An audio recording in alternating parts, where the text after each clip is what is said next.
नारी शक्ति जिंदाबाद, जिंदाबाद जिंदाबाद, नारी शक्ति जिंदाबाद, जिंदाबाद जिंदाबाद, हमारे साथी जिंदाबाद, जिंदाबाद जिंदाबाद, वाइस चांसलर मुर्दाबाद, मुर्दाबाद मुर्दाबाद, वाइस चांसलर मुर्दाबाद, मुर्दाबाद मुर्दाबाद, वाइस चांसलर मुर्दाबाद, मुख्यमंत्री मुर्दाबाद, मुख्यमंत्री मुर्दाबाद, मुख्यमंत्री मुर्दाबाद, शिक्षा मंत्री मुर्दाबाद, शिक्षा मंत्री मुर्दाबाद, शिक्षा मंत्री मुर्दाबाद। हमें अपना हक मांगते, हमें अपना हक मांगते, हमें अपना हक मांगते। सर, मेरा नाम रविंद्र कुमार पांडे, मैं जनरल सेक्रेटरी डुकू। आज धरने का 7वां दिन है। दिल्ली में बैठे हुए मुख्यमंत्री, उनको कोई लेना देना नहीं। दिल्ली विश्वविद्यालय में बैठे हुए वाइस चांसलर, उनको कोई लेना देना नहीं।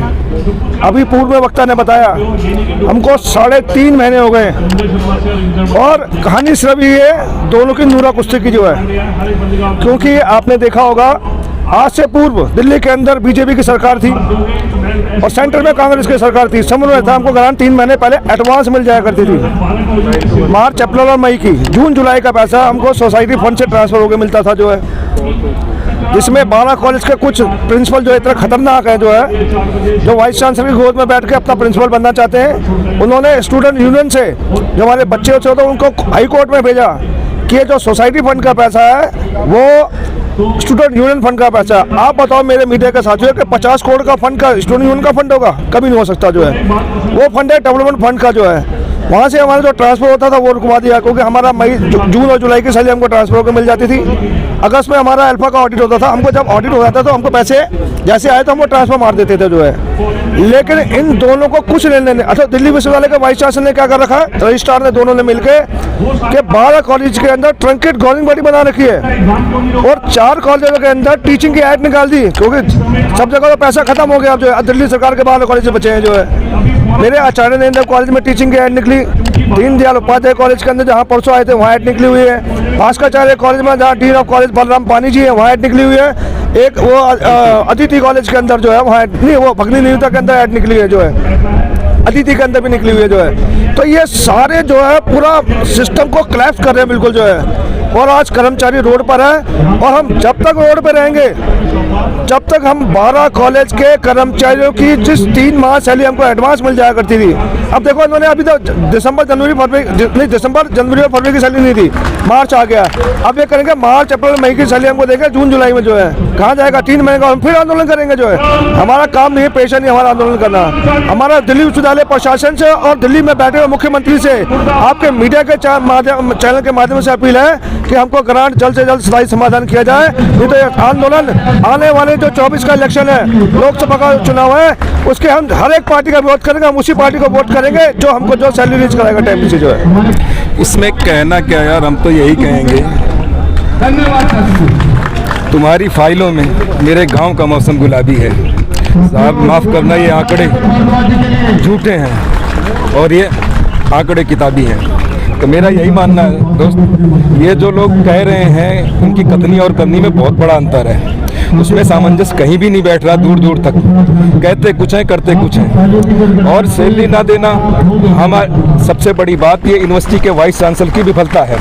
वाइस चांसलर का फेलियर है, प्रिंसिपल का फेलियर है, रजिस्ट्रार का फेलियर है और डीन ऑफ कॉलेज का फेलियर है। और हम सबको जो ऐसा कर रहा है, क्योंकि हमें सैलरी कौन देता है, हमसे काम कौन लेता है? प्रिंसिपल लेता है, वाइस चांसलर लेता है, डीन लेता है, रजिस्ट्रार लेता है, तो उनको सैलरी देनी चाहिए। हमको तो ये गलत दिशा में भटकाया जा रहा है। हम केजरीवाल के पास क्यों जाएं? ये बीजेपी और आम आदमी पार्टी की राजनीति, कांग्रेस की राजनीति, हम एम्प्लॉय, हम कर्मचारी क्यों करेंगे? हमें हमारी तनख्वाह समय पे मिल जाए, हम किसी को गाली गलौज क्यों करेंगे? ना हमारा कोई नैतिक दायित्व है, हमारा जो कुछ नैतिक दायित्व है दिल्ली विश्वविद्यालय के प्रति उत्तरदायी। सर, आप कह रहे हैं यहाँ स्तुति की लड़ाई चल रही है, गवर्निंग बॉडी जो है केजरीवाल जी मांग रहे हैं फ्रेंडर में, तो मेन तो लड़ाई वही है ना। आप क्यों नहीं जाएंगे केजरीवाल के पावर?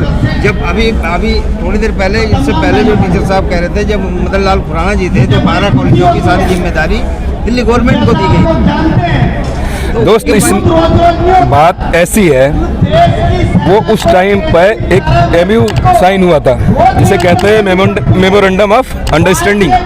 उसको समझने के लिए, उसको जानने के लिए सब जो है दिल्ली यूनिवर्सिटी के रूल रेगुलेशन में बाकायदा नीति है। हमारा जो ये 12 कॉलेज है पार्लियामेंट्री कमेटी द्वारा बना हुआ है और उसमें सब चीज़ों का वो है। गवर्निंग बॉडी ना बनाना ये महापाप कर रहे हैं। ये दिल्ली यूनिवर्सिटी का वाइस चांसलर बहुत बड़ा पाप कर रहा है। गवर्निंग बॉडी ना बना करके ना ये लोग हम लोगों के ऊपर अत्याचार कर रहे हैं। इसमें डूटा सबसे ज़्यादा दोषी है। डूटा राजनीति कर रही है, क्योंकि 12 कॉलेज वाले टीचर नॉन टीचिंग दुखी हो रहे हैं, स्टूडेंट परेशान हो रहे हैं। उन लोगों को कोई समस्या नहीं है जो दूर से बैठे हुए बाहर से बोल रहे हैं कि ऐसा होना चाहिए। जब आतिशी ने ये कह दिया या तो इन कॉलेजों को ले लो, नहीं ले सकते तो हमें दे दो। ना ये कहते हैं ना देंगे ना लेंगे, आपको ज़बरदस्ती गारंटी भी देनी पड़ेगी। और जबकि आपको मेन चीज़ समझना पड़ेगा पॉइंट से कि ये जब गवर्निंग बॉडी नहीं है तो कॉलेज गवर्न कैसे हो रहा है, मेन बात ये है। और ट्रंकेटेड गवर्निंग बॉडी का दिल्ली यूनिवर्सिटी के रूल रेगुलेशन में कहीं भी जो है जिक्र नहीं है।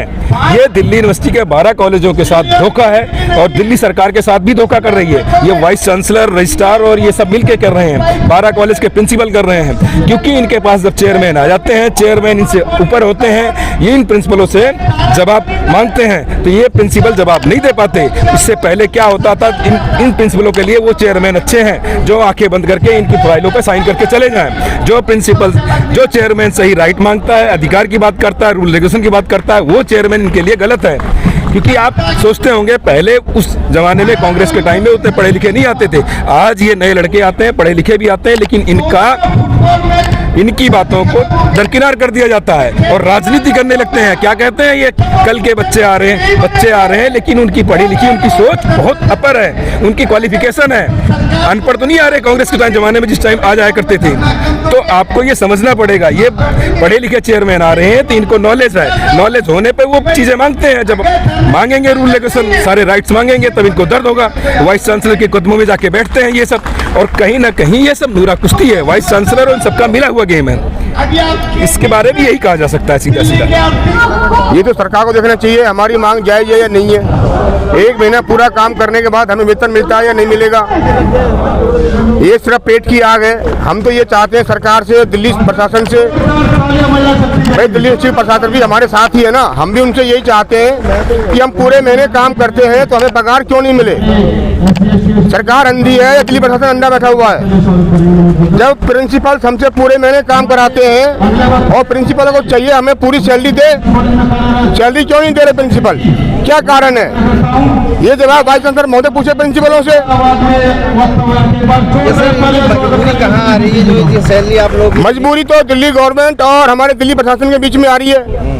उसमें जो उनकी गवर्निंग बॉडी का कोई इशू है दिल्ली गवर्नमेंट का, हमारी दिल्ली गवर्नमेंट में भी कई एमपीओ से एमएलए से बात हुई है। उन्होंने बार बार यही कहा है एमएलए ने कि आपकी दिल्ली यूनिवर्सिटी हमारी गवर्निंग बॉडी नहीं बनने दे रही है।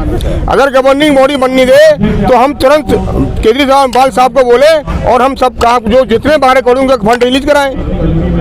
गवर्निंग बॉडी बनेगी उसके बाद ही सैलरी मिलेगी क्या? ये नहीं सर, ऐसा है कि अभी हम दीनदयाल उपाध्याय कॉलेज में भी आपके चैनल के माध्यम से हमने बाइक दी थी और धरना हुआ था। प्रिंसिपल से बाद में जब मिले थे, प्रिंसिपल महोदय ने ये कहा था कि हम आम आदमी पार्टी की गवर्निंग बॉडी नहीं बनने देंगे। क्यों नहीं बनने देगा भाई? प्रिंसिपल कौन होता है? ये तो वाइस चांसलर महोदय सोचना चाहिए ना। जब एग्रीमेंट हुआ था, एग्रीमेंट क्या हुआ था? एग्रीमेंट में यही तो हुआ था कि भाई फंड हम देंगे, सब कुछ हम देंगे, जगह हमारी होगी, आप सिर्फ गवर्निंग बॉडी बनने दो हमारी। तो गवर्निंग बॉडी बनने में क्या दिक्कत आ रही है यूनिवर्सिटी प्रशासन को? यूनियन से आते हैं सर, आप लोगों की रणनीति आगे क्या होगी? रणनीति हमारी चलती रहेगी। अगर नहीं हुआ तो हमारा आंदोलन और उग्र होगा, क्योंकि हमें 3.5 महीने हो गए सैलरी मिले हुए। 3.5 महीने दिल्ली जैसे शहर के अंदर हम रहना और खाना, बच्चों की पढ़ाई, शिक्षा, हम कहाँ जाएंगे बताइए? सारी बैंकों ने हमें डिफॉल्टर कर दिया है, कोई बैंक लोन देने को तैयार नहीं है। हमें सरकार को क्या कहेंगे? सरकार को कहना चाहते हैं कि हमारा जो सैलरी का मुद्दा है उसको जल्द सॉर्ट आउट करें।